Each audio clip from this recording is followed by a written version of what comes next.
Kati kwa usuni nitoka ya kisirani ya babangu kutupiga kila wakati, kusukua kisu anataka tuone kama nitawakatakata. Venye nilipata hiyo mimba, akakuja kujua nimepata mimba, akakuwa sasa amechange. Hata ikafika mahali akanipiga, venye alinipiga, akiniambia hata hiyo mimba ikitaka kutoka.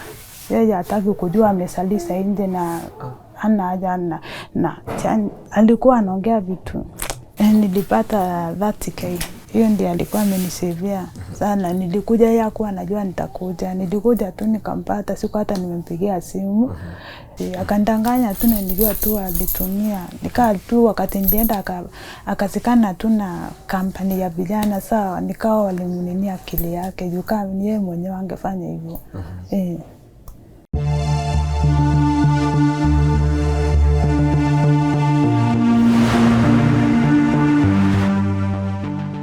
So we nilijua Jane last year, akiwa na boy for at least 6 months. So alikuwa anapitia vitu mpaka ultrasound. Alifanywa ultrasound kwa mtoto kwa boy kwa 8 months. So nikaona tutasaidia tuorganize group, WhatsApp group. Kuna bishop wangu akakuja akamsaidia, though unajua siku hizi ni ngumu, kila mtu akona vitu zake. Tukafanya group, kila mtu akatoa 500. Tukakuja tukamnunulia nguo za mtoto na tukampea 7,500, akalipa nyumba 2 months. So akaenda kumwani, alikuwa anahitaji damu, tukaita watu bando. Kuna mtu wao watoto tukitafuta kuna mwenye aliweza, kuna niti damu sababu wengine walikuwa ananipa, mwingine akaleta watoto wadogo. Mimi na mimi nikaambiwa simbe donate damu. So akakuwa okay, bila alipata mtoto, mimi have a channel for 500 people. Akaniambia anaonanga watu wakiongea kwa YouTube, wanaona mtu anaweza ona asaidie. Ama hata mimi mtoto apate justice, sababu baba ya mtoto alikuwa amekataa kuwa responsible. So I featured that, lakini yangu ndio kama features 500. So niambia I know people wenye wanaweza kuja wakuchukua wakusikize, na wako na watu wengi wanaweza kusikia. Na watu ni tuko. So that's how I reached you. Okay. Nikaona at least nyinyi unajua yeye anaonekana na watu wengi, so kuna mtu hapo mmoja atatachua na story ya Jane. Na yako inaitwaje? Naitwa Irene Canario. Irene Canario. Yeah. So tunaweza subscribe pia. Please subscribe to my channel. Subscribe. So 500 efficient, just 1,000. Okay. That will happen. Sasa kwa Jane ni wapi? Kwa Jane ni hapa. Tushafika. Okay. Jane. Sasa. Yeah. Sawa. Basi. Thank you. Tuingie. Nilikuwa nasema ladies first. Asanti Jane kutukaribisha hapa kwako. Lakini naomba tu ujiintroduce kwa familia yetu kubwa ya Tuko. Kwa majina naitwa Jane Mwendwa, mama twins, Angel na Peace. Naishi Umoja 3. Sasa story yako ni mrefu, lakini najua tuko na time ya kuizungumza. Yes. Kwa sababu tuko hapa, tulipotumiwa story yako tukaona tukuje tuongee na wewe. Story yako itaanzia ulipofikiria kwenda Saudi Arabia na ilikuwa mwaka gani? Nilifikiria kwenda Saudi Arabia ilikuwa 2019. So mimi niko na by the way watoto wetu ni watoto wazuri, yani huyu brother yangu nilikuwa nimemtrust kabisa. Na sasa mimi kuna wenye report nini yangu ya kuenda ilifika, sikuwa nimejipanga, nikaenda, lakini nilikuwa nimemtrust na nikawa nimemwambia nikienda nitakuwa namtumia pesa, yeye hata anaweza fungua account au ananiwekea hiyo pesa. So after nimeenda huko, nilikaa huko mwaka moja. Kidogo kwanza, kwenu mko wangapi? Kwetu tuko 9. Mko watu 9. Wewe ni namba ngapi? Mimi ni namba 2. Namba 2. Kuna first born alafu wewe. Alafu mimi. Na wewe uko na miaka mingapi kama naweza uliza? Sasa niko 29. Mama yangu ni benye alisa. Kaa tumefuatana. Yes. Kwa hivyo ukienda ulikuwa miaka? Like 26 hapo, 2019, 20, 21, 22, 23. 5 years.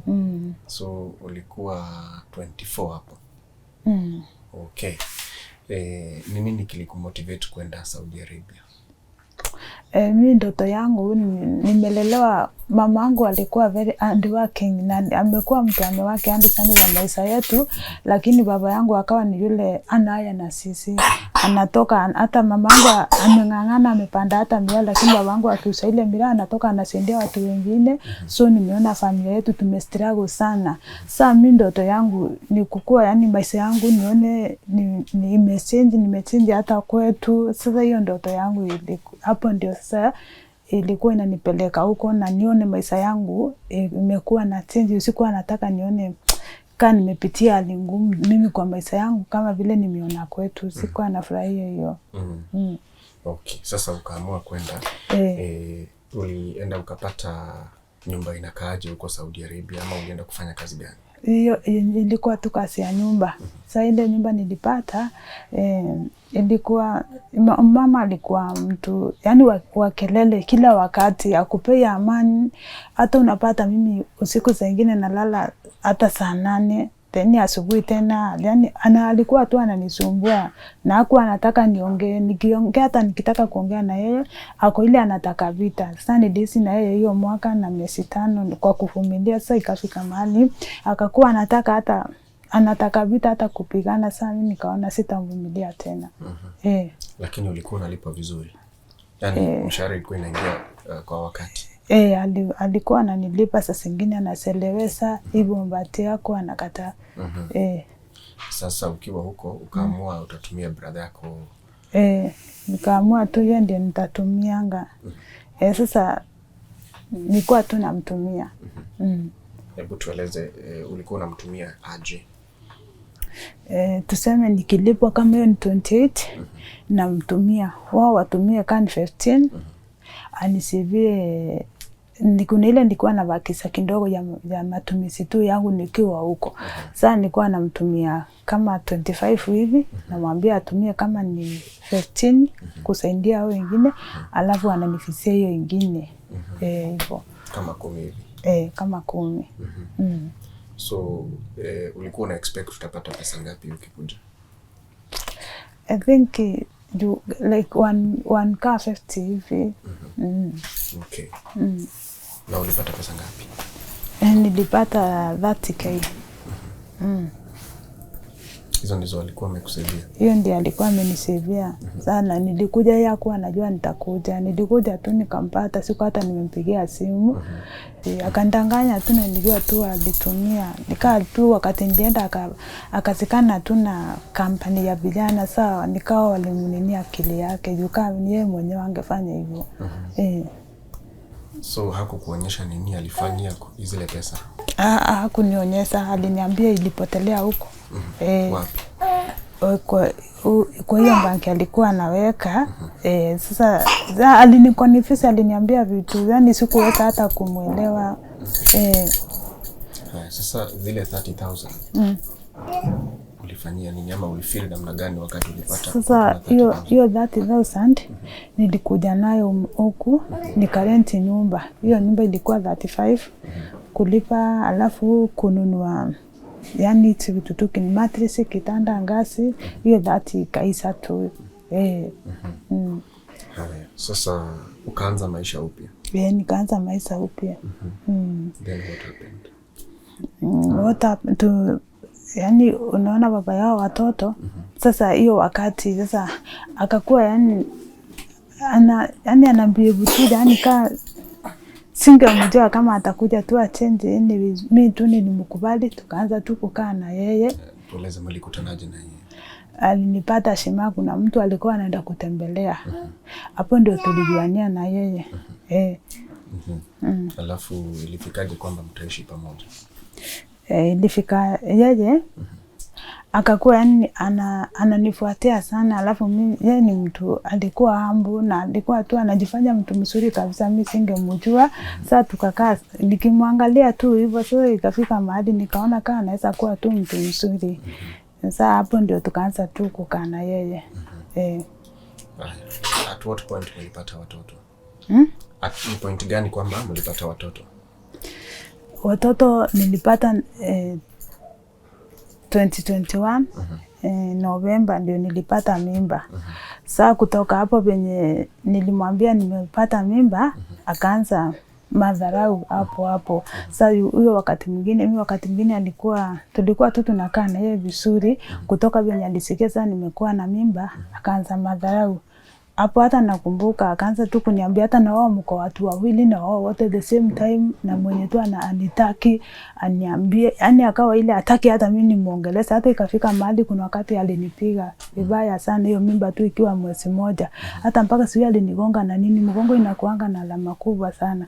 Hata hiyo mimba hiyo wakati mimi nilikuwa na venye nilikuja huku moja, mimi nasukanga. Sasa ni kwa sengine unaona sijapata customer, na nilikuwa naenda, kuna kazi nilikuwa nafanya ya nyumba, naenda jioni narudi usiku. Sasa kama siku anaenda weekend nikipata mtu na msuka, sasa nilikuwa tu nakaa hivyo. Venye nilipata hiyo mimba, akakuja kujua nimepata mimba, akakuwa sasa amechange. Hata ikafika mahali akanipiga, venye alinipiga akiniambia hata hiyo mimba ikitaka kutoka yeye hataki kujua, amesalisa nje na alikuwa anaongea vitu siko na uchungu sana kwa moyo wangu. Sasa after amenipiga hiyo mimba ikaanza kukua na complication. Sasa nikaanza kuenda hata hospitali, kufika miezi 5 kazi ikaanza kunilemea, mwili ilikuwa vandu, sikuwa na nguvu, ikaanza kunilemea. Sasa hapo unaona wakati alinipiga mimi nikaona huyo mtu hata anaweza niua, na yani ana hata huyo mtoto. Nikasema sasa mimi sitamuongelesha tena. Mimi nikaamua tu kunyamaza, nikasema nitalea mtoto wangu peke yangu.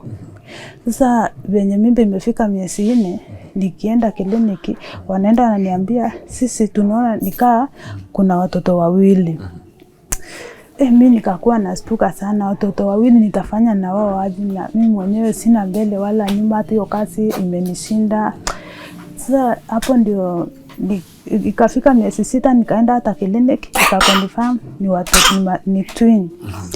Sasa si hapo mimi nikaona sasa sitaweza kumunyamasia, nikaenda nikampeleka kwa siku huko Kware.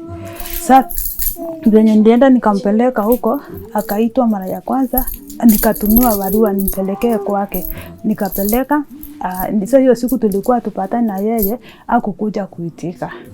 Akapigiwa simu akandanganya hajaona barua, na nilienda tu naona mlango nikiingisia tu kwa hiyo mlango ikaanguka hapo ndani. Akasema yeye hajaona barua. Nikatumwa sasa, akaambiwa kama hujaona tutatuma ingine na itawekwa tu hapo kwenye ile iliwekwa. Nikatumwa tena nyingine hiyo siku, nikaenda nikapeleka. Pia hiyo siku hakukuja. Paka ikafika mara 3 akakataa kukuja.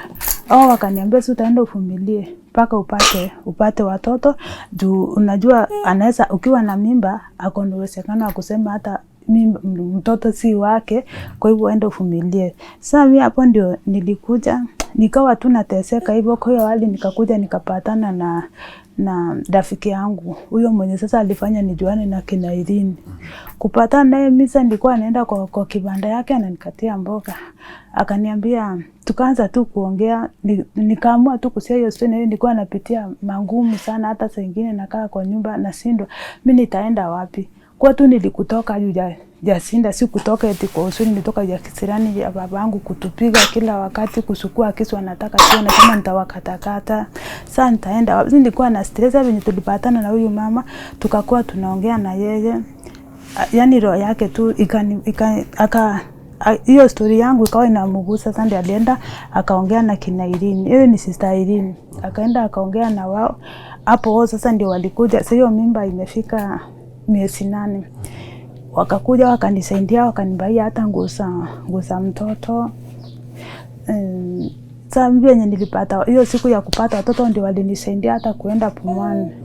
Venye nilienda Pumwani akaenda tena, hiyo siku nilikuwa niende operation, sikukuwa na damu, nikaambiwa niite watu wa kuniongeza. Nikawaita wakakuja, walikuwa watu 5. Ikakuwa yani 2 wananyonyesha, 3 wakasema hiyo damu juu hakuna damu, inataka mtu mwanaume mmoja juu aniongeze damu. Sasa mimi nikapea huyu tu ile namba ya huyo mtu ampigie simu. Kumpea alikataa kukuja. Mimi tena hiyo siku nakumbuka tu nilifanywa CS hivyo, hata madaktari sijui kawa waliona kawa naweza fanyika kitu bana, niko nao watoto nikafanywa CS tu hiyo siku. Venye wao walikuja sasa watafute mkao watapata mtu wa kuniongezea damu, yeye amekataa. Sasa mimi venye nikafanywa tu hiyo CS hiyo siku tu, siku madaktari waliniita tu nikaenda nikafanywa, bahati Mungu tu akasaidia nikafaulu.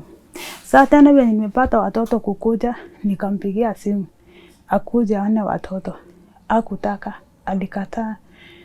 Sasa ikafika mahali venye sasa maisha imekuwa ngumu sana kwangu. Nikaamua tena kurudi huko tena kwenye nilimpeleka. Nikaenda nikaandikiwa risiti, akaitwa akakataa tena. Nikaandikiwa risiti niende hapa Mama Lucy hapo kwa Finda. Kuenda hapo tena nikatumwa, akaitwa huko tena hakukuja. Nikatumwa na risiti nyingine, na barua nikapeleka town. Kuenda huko akaitwa mara 2 akakataa. Ya 3 yenye alikuja, akakuja tu huyo madam akamuuliza, hao watoto ni wako ama unawekelewa, mbona hujalea watu, hujasaidia watoto mpaka wamefika hapa? Akasema yeye watoto ni wake. Sasa akatafutilia tu vitu zenye alitafutilia, akasema mimi sina shinda sasa nitakuwa nasaidia watoto.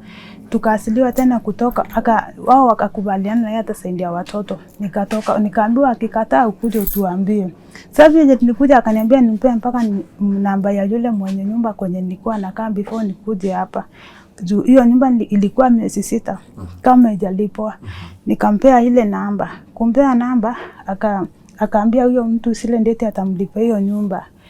Akangojea hiyo ndeti kufika, akamblock mwenye hiyo nyumba. Alafu akanipigia simu akaniambia amekataa. Sasa mimi wewe ndio nilipea nyumba, nitafanya aje? Utatafuta sana mahali pa kukaa na watoto tu, mimi sasa nyumba imefika miezi 6 yote hujalipa. Sasa hapo ndio mama mwingine akanisukua tu na watoto, nikakaa naye kwa hiyo nyumba yake ya single room. Hapo ndio nilifanya hivi, nikarudi huko kwa Finda tena. Kurudi kwa Finda wakaenda wakampigia simu, alafu wao wakimpigia simu anaongea vizuri kabisa, anaongea vizuri. Wao sasa nikitaka kuongea wataki hata kunisikiza, wamekataa kabisa. Alafu walikuwa wameniambia niandike file, hiyo siku alikuwa anaitwa akikataa. Ile file pia walikuwa wamenirudishia, wananiambia mkae naye muongee alee watoto. Mimi nikikuja huko hata hataki kunisikiza, nikimuongeleza anivita, hakuna kitu kingine ananitusi. Sasa alafu venye nilikuja hiyo wakati watu wa Finda wakaenda wakampigia simu, akaongea vizuri hiyo siku. Akamwambia mimi sina shinda, hata nitalipa, nitampea pesa nikilipa na ngojea. Mimi akakuja akatoka hiyo siku akaniongeleza tu vizuri na akaniambia mimi nitakutumia pesa ndeti fulani za kulipa nyumba. Nikakaa nikangojea. Hiyo siku alikuwa ameniambia ikiwa ndeti 10. Nikakaa nikangojea ikiwa ndeti 7, akanipigia simu na namba nyingine. Akaniambia unajua namba yangu simu yangu imepotea. Sasa hii namba ya mtu nimeomba nikupigie nayo. Sasa hiyo ngojea tu ndeti 10 ikifika nitakupigia mimi mwenyewe, nitakuwa hata nimembai simu. Mimi nikangojea hiyo ndeti 10. Walikuwa ameniambia nisipige na hiyo namba yenye amenipigia nayo. Nikangojea hiyo ndeti 10 napiga ile namba yake najua iko mteja. Mpaka ikafika 14 ndeti 14. Sasa hiyo siku nikaambia niba tu nikalie na mtoto mmoja. Niamke ni mwenye nyumba ananisumbua, anataka pesa yake, nimeshinda nifanye nini? Juu maisha tu imenikalia, sina hata kitu ya kupea watoto. Sasa nikaamua niende kwake juu sikukuwa na vita yote juu yeye hata hakuwa anaongea vibaya. Sasa mimi venye nilienda, kumbe nilipata na mchana nikagonga venye akafungua kuwa anajua. Mimi venye aliniona nilikuwa nimebeba huyu mtoto. Alitoka alinipiga na mtoto vibaya, akanipiga. Alafu hata anaambia mtana eti amwangililie malikisu yuko eti anataka tu aniue amalizane tu na mimi na huyo mtoto. Si hapo ndio niliona ako serious, walikuwa wananipiga tu kama nimebeba mtoto, yani hakuwa hata na huruma. Ndio nikapiga nduru, watu wote wakatoka. Penye alisikia watu wametoka, ndio alitoka huko juu akateremka huko chini akaenda. Sasa venye nilikuja kurudi huko tena nikarudisha hiyo file huko town tena, walikuwa wameniambia akikataa kabisa kusaidia watoto nirudishe file. Venye nilirudisha alienda tena wakaenda wakaniambia eti wakasukua file, wakaniambia niwapatie pesa kama nataka hii kesi nini wanisaidie. Mimi wananiambia hivyo, mimi mwenyewe sina chochote. Hata hiyo tao nilikuwa naamuka hapa asubuhi, nilikuwa nabeba watoto naenda tu na miguu nikipata mahali mpaka town. Nilikuwa naamuka asubuhi naenda tu nikikaa chini nikisoka na kaa chini. Alafu wanaenda wananiambia niwalipe pesa eti kama unataka akusaidie kuwa na pesa kaa 20,000 ndio sisi tutakusaidia. Mimi mwenyewe nimebebea watoto maji, hata wanakaa hata siku mzima hawajakula kitu, sina yani sina chochote. Alafu wakienda wananiambia, nikauliza mimi nitatoa pesa wapi? Manda mwingine akaniambia, nikaenda nikatuma kwa manda mwingine hapo, wakaenda akaniambia watanisaidia. Kuna walikuwa wananiambia eti ndio nipigiwe hizo mihuri hiyo file lazima kuwe na kutoka 20,000. Akaniambia atanisaidia, akanipeleka kwa wakili mwingine. Eti kaenda ikapigwa wakamalizia hiyo file, alafu nikaambiwa niache tu hapo wataniita. Ilikuwa mwezi wa 3 na kutoka sasa sijaona wakiniita. Nikiwapigia simu wananiambia kama una pesa hiyo kesi uwezani na yani wananiambia wananitishia mpaka sasa nikachoka nikashinda sasa maisha nitafanya aje. Sasa imekuwa hali ngumu sana kwangu. Imefika mahali hata watoto wanagonjeka. Kama huyu nikienda na yeye hospitali hiyo siku alikuwa yani ameisha kabisa, ana maji singo hata iwezi simama. Nikapigia huyo baba yao tu, nikimpigia simu ananiambia yeye hataki kujua nifanye venye ninataka, eti ana haya na wote wakikufa. Yani hiyo siku sana nakumbuka tu nikapiga ili nikaa nimepika tu mwanzo nimeshinda watu wamesumbuka. Sasa mimi mwenyewe nimefika mwisho, yani ile unaona watu pia wamechoka juu ni kazi ngumu hao watoto. Sasa ndio akaniambia watoto hatakufa kuna wasingine niliambiliwa na rafiki mwingine wake, wakanipeleka na huyu mtoto. Hata hiyo wakati alienda hata daktari alienda tu akamchukua akaenda emergency kama ameisha kabisa. Sasa ndio hiyo wakati hao watoto wote wawili walikuwa wagonjwa. Nikakaa hiyo ya private siku 4. Alafu venye sasa huyu akarikava kidogo, huyu akakuwa tu ako wiki bando hayakuwa poa. Ndio nikaambiwa sasa niende nitafute mtu wa kunikalia na huyu mmoja niende na huyu mwingine wasi. Nikaenda na huyu mwingine sasa wamalishi huyu mwingine. Nikaenda nimelacha na huyo mwezi hospitali. Ikawa hata yani siku ya kutoka ilikuwa sinda sana. Hao watu ndio walikuja wakanisaidia kuongea na watu wa social media. Alafu wakanilipia nusu, alafu wa marafiki wakasanga tu wakanilipia hiyo nusu nyingine nikatoka. Na mpaka sasa hata hajai kuja tu hata aone watoto. Hata hajawahi. Turudi pale, kuna pahali ulisema aliwaambia kuna mwingine akona na mtoto ama akona mimba.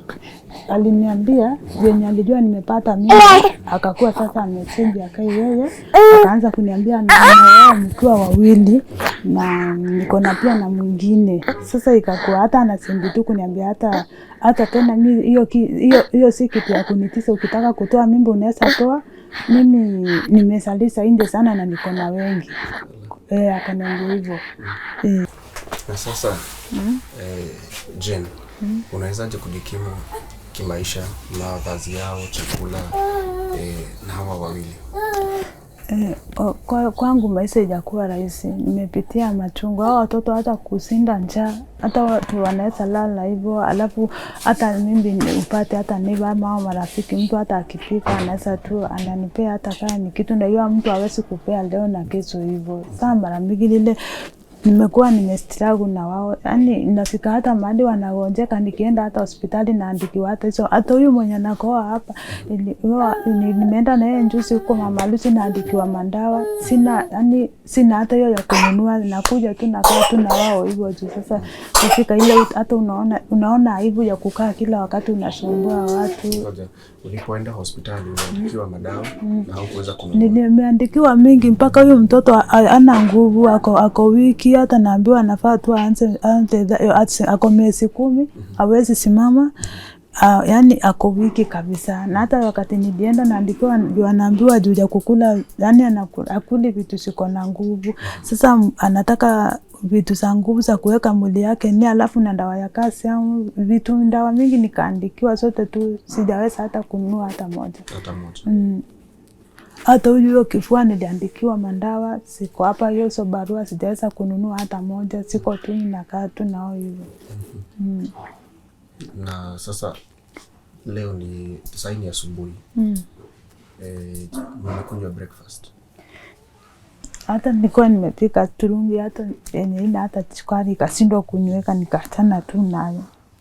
Labda wapeanga hata maji. Na bado unaonyesha? Hakuna maziwa hata, yani tunakaa tuna watu usiku zingine wanaweza leo usiku. Yani nimepitia machungu. Hata huko kwenye nilienda hapa nimetoka huko, huyo mwenye alikuwa ameniweka ananiambia mpaka anaambiwa ame ya watoto kulia usiku. Sasa wanalia njaa.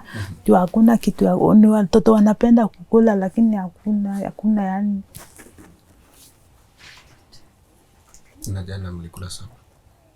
Jana nilikuwa nimepika, kuna kaunga kengine niletewa na maharagwe zingine nikachanganya tu hivyo.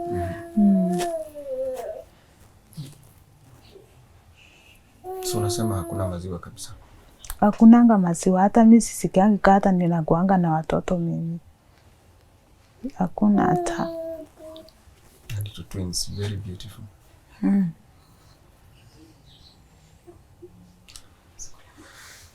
Sasa brother yako anasemanga nini kuhusu pesa zako? Brother yangu pia yeye miro yangu tu iliamua nimsamehe. Nimekaa bila kumuongeleza. I think brother yangu amekuja kuongea na mimi nikiwa hospitali. Alafu walinipigia simu, yani anakuanga hiyo pesa hata wale walimfanya hivyo asitumie, wote walimwacha. Sasa hata brother yangu pia ako na stress, ana chochote, hata nikiwa hospitali alikuwa anang'ang'ana akuje kuniona lakini anakosa hata pea, akanipea tu 200. So mimi nilimsamehe juu sasa niliona ninahisi nikimbeba kwa roho, hata hiyo nikaamua tu kumsamehe na tukaanza akaniongeleza nikaongea na yeye. Na sasa nikuulize, tunaweza fanya hii story na upata usaidizi hata pengine wa kununua madawa, chakula na manguo. Unaona maisha yako ya hapo nyuma ikiwa namna gani? Like your future. Ya hapo nyuma kwenye nimetoka? Future. Mimi nimeishi kutamani yani kuishi maisha mazuri juu mimi yani kwa akili yangu hata sikuwahi taka nikuwe kwa situation kama hii, yani sikupenda, yani nimejaribu sana but inashindikana. Sasa umesema uko na kosi ya kufanya nini? Unaweza shuka nywele? Naweza shuka nywele na pia nimefanya tailoring. Sio ni kitu ambayo unaweza fanya ili uweze kulea watoto. Na umejaribu kufanya mambo ya ni capital ya pesa kama ngapi inaweza hitajika kuweka kazi kama hiyo? Kwa kuweka kazi kama hiyo I think 100k hivi naweza nini, ama hata 70 naweza kununua mashine na kununua mashine. Okay. So na sasa hivi kuna mtu ataona story aone kwamba hana ama ako karibu, anaweza kuitia kazi ya kushuka nywele. Unaweza enda kwa mshukia kwake?